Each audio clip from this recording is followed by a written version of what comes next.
लक्ष्मीनाथसमारम्भां नाथयामुनमध्यमाम् अस्मदाचार्यपर्यन्तां वन्दे गुरुपरम्पराम्। यो नित्यमच्युतपदाम्बुजयुग्मरुक्म व्यामोहतस्तदितराणि तृणाय मेने अस्मद्गुरोर्भगवतोऽध्यदैकसिन्धो रामानुजस्य चरणौ शरणं प्रपद्ये। स्वाचार्यं श्रीधरं शान्तं षडाचार्यं यतिं गुरुं श्रीनिवासं मुक्तिनारायणं रामानुजं भजे। ज्ञानानन्दमयं देवं निर्मलं स्फटिकाकृतिम् आधारं सर्वविद्यानां हयग्रीवमुपास्महे। नारायणं नमस्कृत्य नरं चैव नरोत्तमं देवीं सरस्वतीं व्यासं ततो जयमुदीरयेत्। बोल वृंदावन बिहारी लाल की जय। अखिल कोटि ब्रह्मांड नायक परब्रह्म परमात्मा भगवान श्रीमन्नारायण की असीम अनुकंपा से आज 11वें दिन हम श्रीमद् भगवत गीता का परिशीलन कर रहे हैं। श्रीमद् भगवत गीता वेदांत का शास्त्र है, भगवान की निर्मल वाणी है, अर्जुन की जिज्ञासा है। अर्जुन को बहाना बना करके हम सबके उद्धार के लिए भगवान ने इसे प्रस्तुत किया है। एक एक श्लोक का अर्थ बहुत गंभीर है। मोटा मोटी देखने में अर्थ सरल लगता है, साधारण लगता है, किंतु गहराई पर उतरने पर बहुत गंभीर अर्थ है।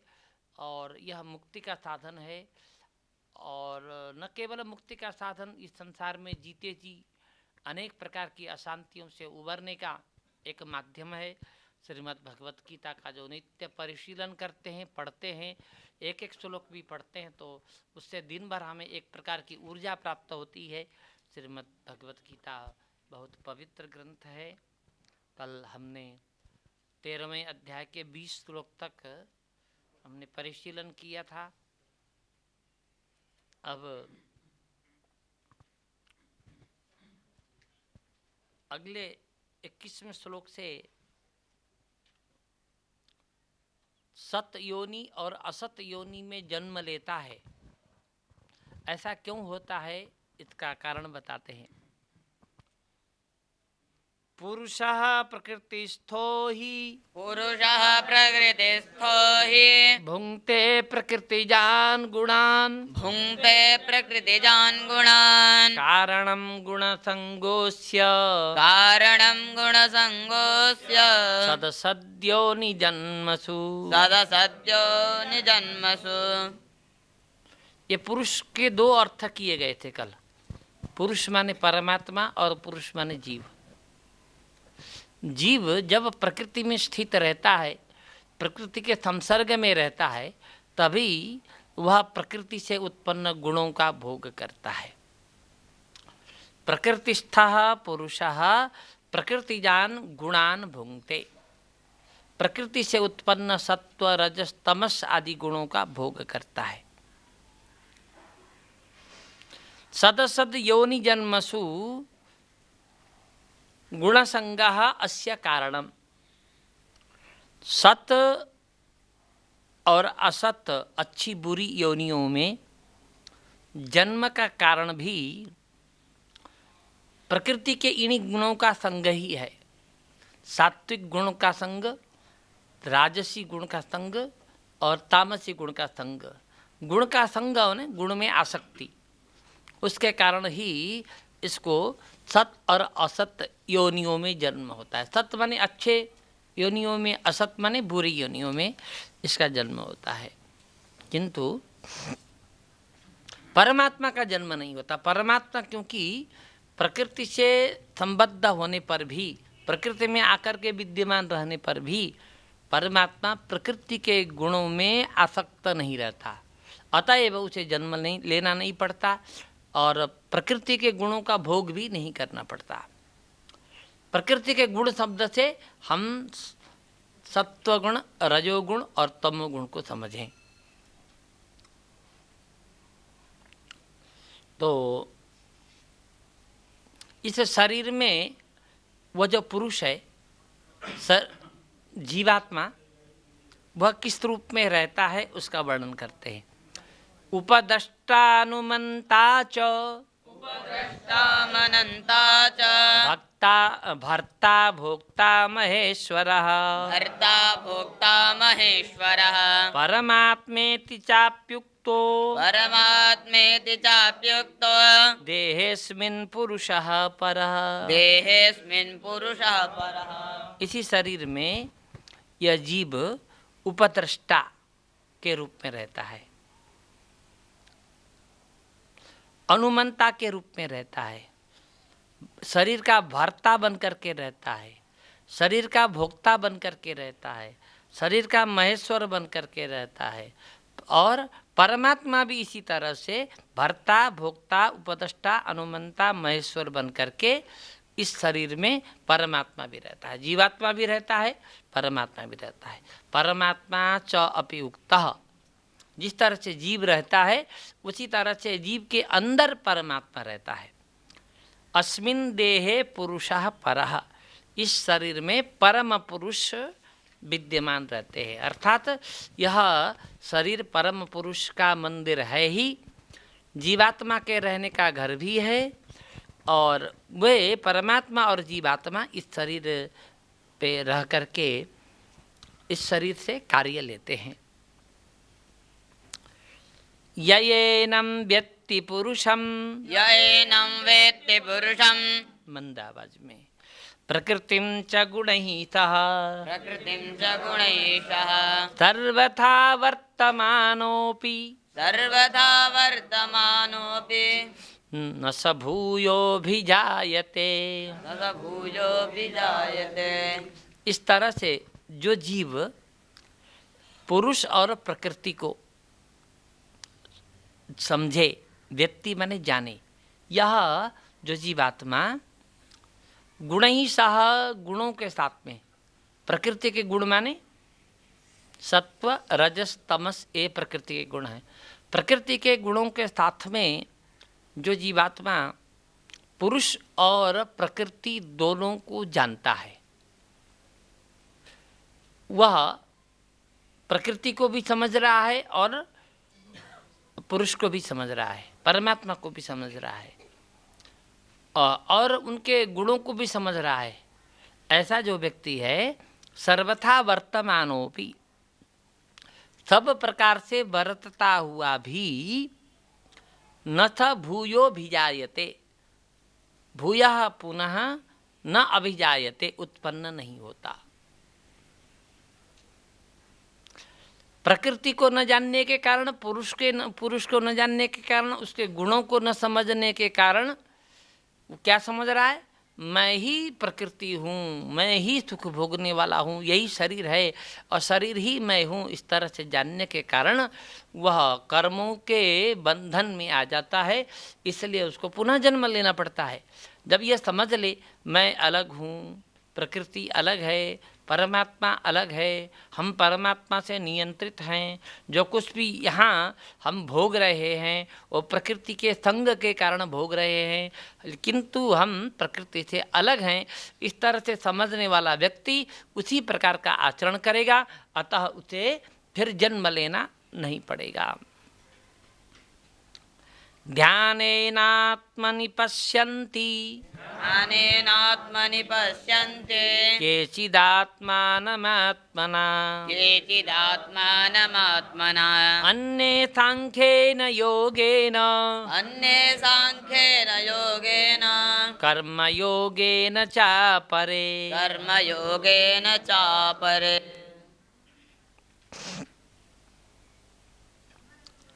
ध्यानेन आत्मनि पश्यन्ति, कुछ पुरुष, केचित शब्द आगे है, केचित माने कुछ पुरुष, कुछ साधक आत्मा में, यहाँ आत्मा शब्द शरीर का वाचक है, आत्मनि माने शरीर में, मैंने आत्मा शब्द के कई अर्थ बताए थे। आत्मा माने परमात्मा, आत्मा माने जीवात्मा, आत्मा माने शरीर, आत्मा माने मन, ये चार अर्थ है। कहीं किसी अर्थ का गठन किया गया है, कहीं किसी अर्थ को लिया गया है। तो कितने ही पुरुष आत्मा में स्थित आत्मा को और आत्मा से 3 आत्मा शब्द का प्रयोग है यहाँ। ध्यानेन आत्मनि में एक आत्मा, केचिदात्मानम में एक आत्मा, फिर आत्मना एक आत्मा, 3 आत्मा शब्दों का प्रयोग है। तो एक आत्मा शब्द का शरीर अर्थ, एक आत्मा का अंदर रहने वाली आत्मा अर्थ, और एक आत्मा शब्द का मन अर्थ है यहाँ पर। तात्पर्य यह हुआ कि कुछ साधक आत्मा में स्थित आत्मा को, अर्थात शरीर में स्थित आत्मा को मन से देखते हैं, और अन्य लोग सांख्येन योगेन, सांख्य योग के द्वारा इस आत्मा को देखते हैं। सांख्य योग माने ज्ञान योग। और कर्म योगेन चापरे, दूसरे कर्म योग के द्वारा भी आत्मा का अनुभव करते हैं। इस आत्मा का अनुभव करने के लिए 3 मार्ग बताया, ध्यान, सांख्य और कर्मयोग। ध्यानेन, सांख्येन योगेन, कर्मयोगेन, 3 तरह के साधकों को बताया गया यहाँ पर। अन्वेत्वेवमजानन्तः अन्येत्वेवमजानन्तः श्रुत्वान्येभ्य उपासते श्रुत्वानेभ्य उपासते तेऽपि चातितरन्तेव तेऽपि चातिररन्तेव मृत्युं श्रुतिपरायणाः। मृत्युं श्रुतिपरायणाः। अन्वेतु, ऐसा अन्वय करें, अन्य लोग तो एवं अजानन्तः, ध्यान के कारण, सांख्य के कारण, योग कर्म योग के कारण देखने में असमर्थ होने के कारण अन्येभ्य श्रुत्वा, अन्य लोगों से सुन करके उपासते, भगवान की उपासना करते हैं। जो ध्यान योग नहीं कर सकते, जो कर्म योग नहीं कर सकते, जो ज्ञान योग नहीं कर सकते, ऐसे कुछ साधक दूसरों के मुख से श्रवण करके, सुन करके भगवान की, परमात्मा की उपासना करते हैं। तो दूसरों के मुख से सुन करके जानने वाले, माने अपने दृष्टि से नहीं जान सकते, नहीं देख सकते, तो दूसरों की दृष्टि से देखने वालों की गति क्या होगी, उनको क्या फल मिलेगा। तेपि च अतितरन्तेव मृत्युम श्रुतिपरायणाः, माने भले अपनी दृष्टि से न देख पाएं, किंतु वेद पर विश्वास है और श्रुति पर विश्वास है। श्रुति माने श्रवण है, माने जो हमें सुनाया गया, महापुरुषों ने जो हमें सुनाया उस पर परायण है, माने निष्ठा बहुत है, श्रद्धा है। इसलिए श्रुति परायण होने के कारण मृत्युम अतितरन्ति एव, मृत्यु को तर जाते हैं, अर्थात मुक्त हो जाते हैं। अर्थात जो ध्यान योग नहीं कर सकते, सांख्य योग नहीं कर सकते, कर्म योग नहीं कर सकते, लेकिन महात्माओं, संतों, गुरुओं के मुखारविंद से सुन करके उस पर विश्वास करते हैं, तदनुसार उपासना करते हैं, और उसके बाद उसी के फलस्वरूप मुक्ति भी प्राप्त कर लेते हैं, ऐसा भगवान कह रहे हैं।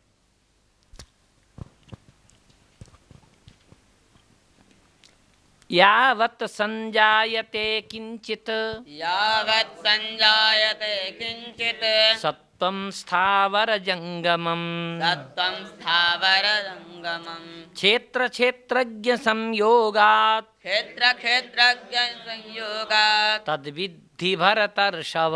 तद्विद्धि भरतर्षभ। भरतर्षभ संबोधन है अर्जुन के लिए। हे अर्जुन,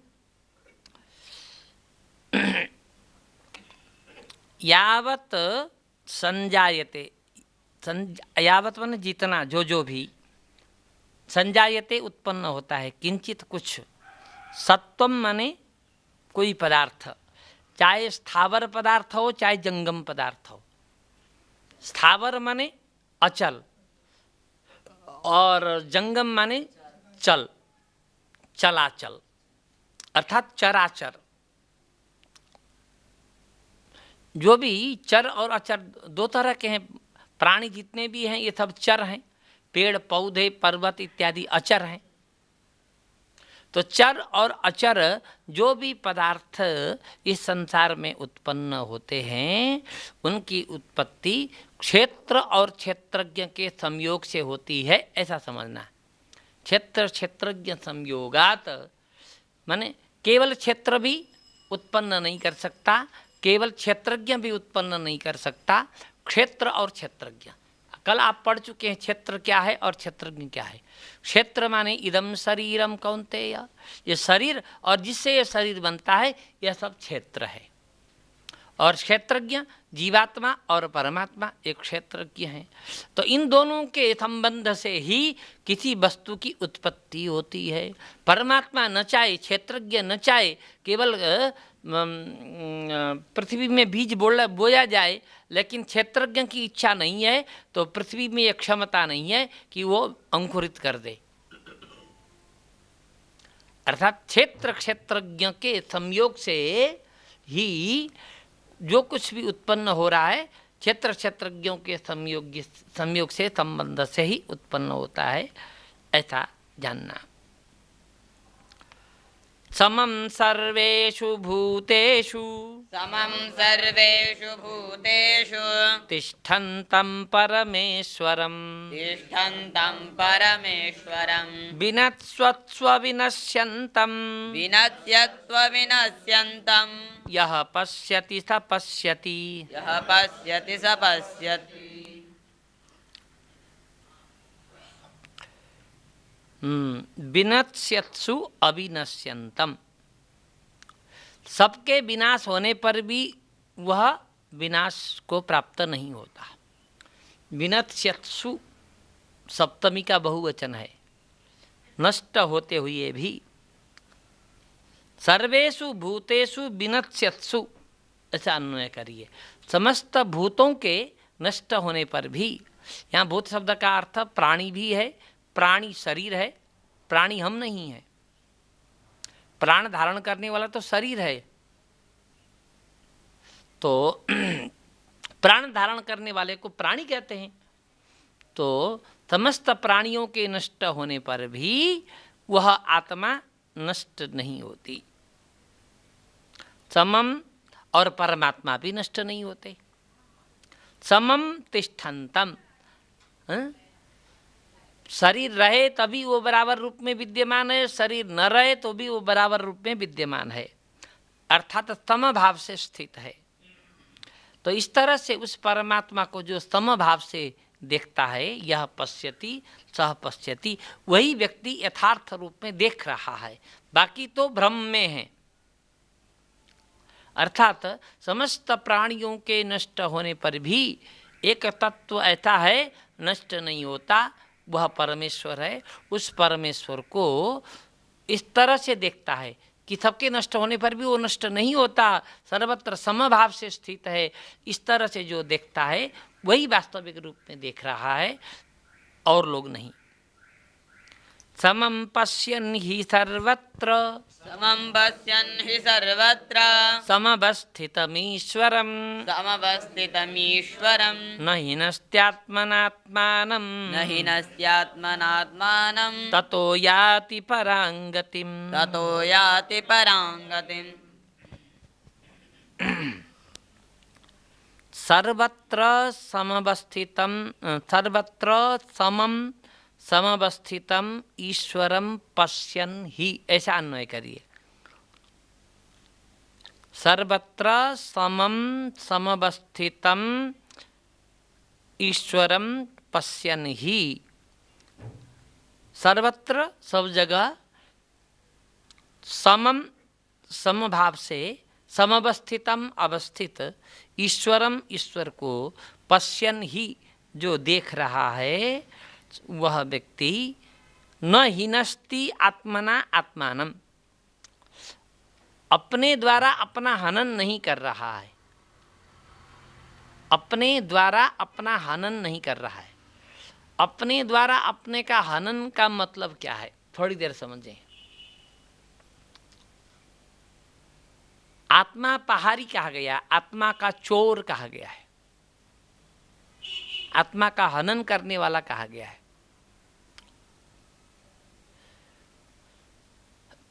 विचित्रा देह संपत्ति ही ईश्वराय निवेदितुम पूर्वमेव कृता ब्रह्मन् हस्तपादादि संयुता। भगवान ने ये विचित्र शरीर इसलिए दिया है कि हम इस शरीर को भगवान को सौंप दें, इस शरीर से जो भी कार्य हो वो भगवान के प्रति करें और इस शरीर से हम मुक्त हो जाएं। इसलिए भगवान ने हमें दिया है, शरीर दिया और उसमें आत्मा का प्रवेश कराया। और यह आत्मा परमात्मा की वस्तु है। परमात्मा की वस्तु इसलिए है कि इस आत्मा का नियंत्रण परमात्मा के द्वारा होता है। यद्यपि आत्मा की उत्पत्ति नहीं होती है और आत्मा का विनाश भी नहीं होता, किंतु नियंत्रण परमात्मा के द्वारा होता है।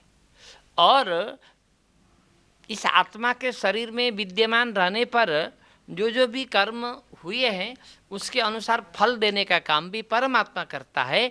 इसलिए यह आत्मा परमात्मा द्वारा नियाम्य है। नियाम्य माने कंट्रोल किए जाने वाला पदार्थ है और यह इसका पूरा स्वामी परमात्मा है। तो परमात्मा का जिसके स्वामी परमात्मा है उस आत्मा को हम परमात्मा की वस्तु न जान करके हम हैं इस तरह से मानना, मैं किसी का सेवक नहीं हूँ, मैं किसी का दास नहीं हूँ, मैं किसी से नियंत्रित नहीं हूँ, मैं खुद हूँ, इस तरह से मानना आत्मापहार कहा गया है। आत्मा का अपहार, अपहार माने अपहरण, माने परमात्मा की वस्तु को हम अपनी वस्तु मान रहे हैं, यही आत्मापहार है। और दूसरा आत्महनन भी इसी को कहते हैं। परमात्मा की वस्तु को परमात्मा तक पहुंचा दिया जाए तो आत्मा का हनन नहीं होगा। परमात्मा की वस्तु को, परमात्मा की वस्तु क्या है? आत्मा। उस आत्मा को संसार में डाल दे, संसार के बंधन में आ जाए, कर्मासक्त होकर के, कर्मों में आसक्त होकर के, देह को ही शरीर मान करके फिर जन्म मरण के चक्र में आ जाए, यही आत्महनन है। जो व्यक्ति सर्वत्र समभाव से स्थित ईश्वर को देख लेता है वह आत्मा का हंता नहीं होता, उसको आत्मा का हनन करने वाला नहीं कहा जाता। न हिनस्ति आत्मना आत्मानम, अपने द्वारा अपना हनन नहीं कर रहा है। ततः इसलिए पराम गतिम याति, वह आत्मा का हनन करने वाला नहीं होगा, आत्मापहारी नहीं होगा, अतएव वह परम गति को प्राप्त कर लेता है। प्रकृत्यैव च कर्माणि, प्रकृत्यैव च कर्माणि क्रियमाणानि सर्वशः, क्रियमाणानि सर्वशः यः पश्यति तथात्मानं, यः पश्यति तथात्मानम् अकर्तारं स पश्यति। अकर्तारं स पश्यति। इसमें दो वाक्य हैं। क्रियमाण कर्म सब प्रकार से प्रकृति के द्वारा ही किए जा रहे हैं, ऐसा जो देखता है, ठीक है। जो भी कर्म हो रहे हैं इसका कर्ता मैं नहीं हूं, अपने से कर्तापन निकाल दे। तो ये कैसे हो रहा है? प्रकृति के गुणों से, गुणों द्वारा मुझसे ये कर्म कराए जाते हैं, लेकिन इन कर्मों का कर्ता मैं नहीं हूं। कर्तृत्वपन को समाप्त करना पड़ेगा। कर्म बंधन कब नहीं होगा? जब हम यह सोच करके कर्म करते हैं कि ये काम मैंने किया है, तो उस काम का जो फल है वह फल का भागी मुझे बनना पड़ेगा। जब हम यह सोचते हैं कि यह काम मैंने नहीं किया है, ये तो प्रकृति के गुणों से कार्य हो रहे हैं, इस शरीर से काम लिया जा रहा है, किंतु कर्ता मैं नहीं हूँ, ऐसा समझे, तो उन कर्मों के करने से जो फल मिलेगा वह मुझे नहीं मिलेगा, मुझे नहीं भोगना पड़ेगा। जरूरत है कि हमारे द्वारा किए गए कर्मों का फल हमें खुद भोगना न पड़े। किसके लिए? मोक्ष के लिए। हमने जो भी कर्म किया उसका फल हमें भोगना न पड़े, उसके लिए क्या करना होगा? तो अपने को कर्ता न मानना होगा। अपने को कर्ता नहीं मानेंगे तो हमारे द्वारा किया हुआ नहीं माना जाएगा, अतः उनका फल भी हमें भोगना नहीं पड़ेगा। तो कर्ता के बिना काम कैसे चलेगा? कर्ता के बिना तो कोई काम होता ही नहीं। तो यही कहा प्रकृत्या एव,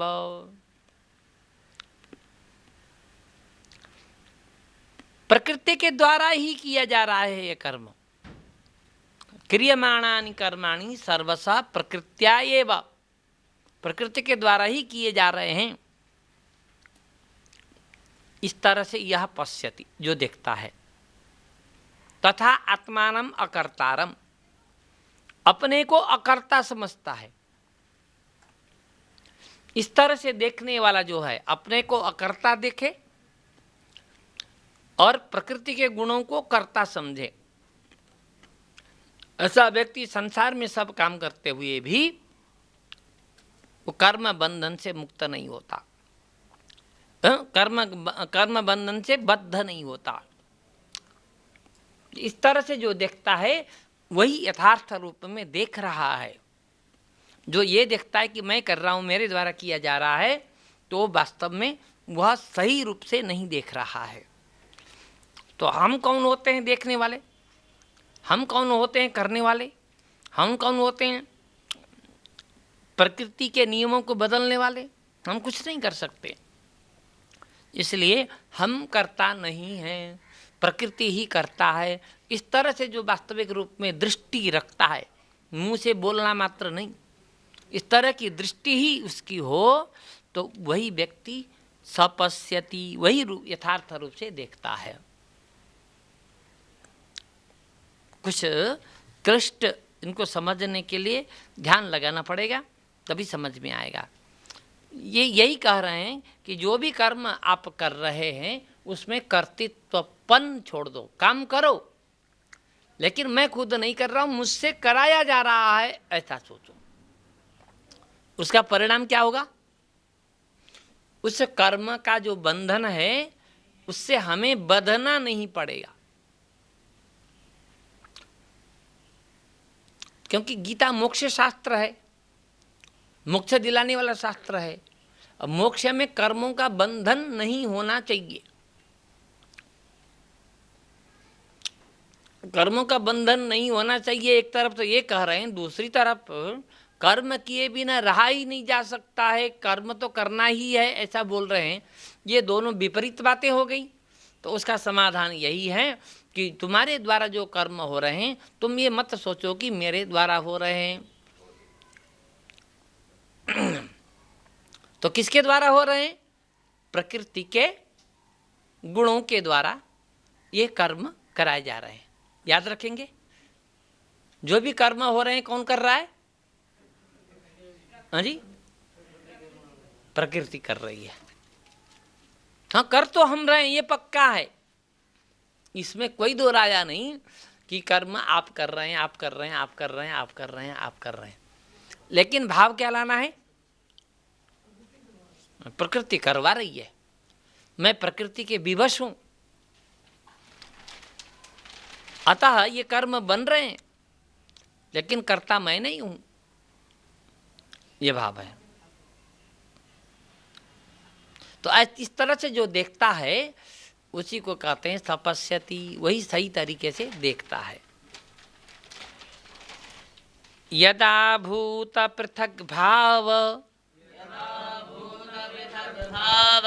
मेकस्थमनुपश्यति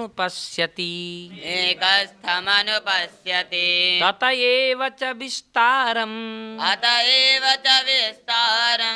ब्रह्म संपद्यते तदा।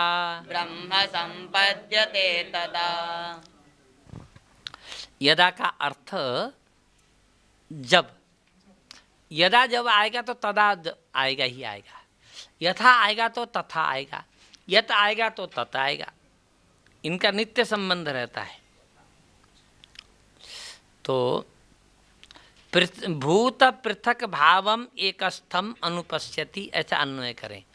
भूत पृथक भावम एकस्थम अनुपश्यति, भूतों का पृथक भाव, पृथ्वी जल तेज वायु आकाश, ये स्वतः पृथक पृथक हैं, और भूत शब्द से प्राणी भी ले लीजिए तो ये भी पृथक पृथक हैं।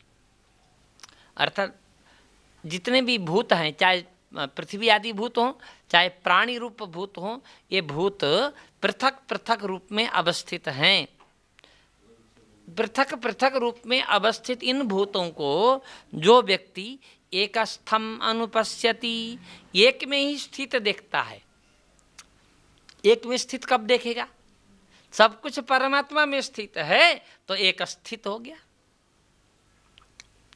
माने परमात्मा से पृथक नहीं है, सब कुछ परमात्मा में स्थित है, अनेक होते हुए भी एक में ही स्थित है।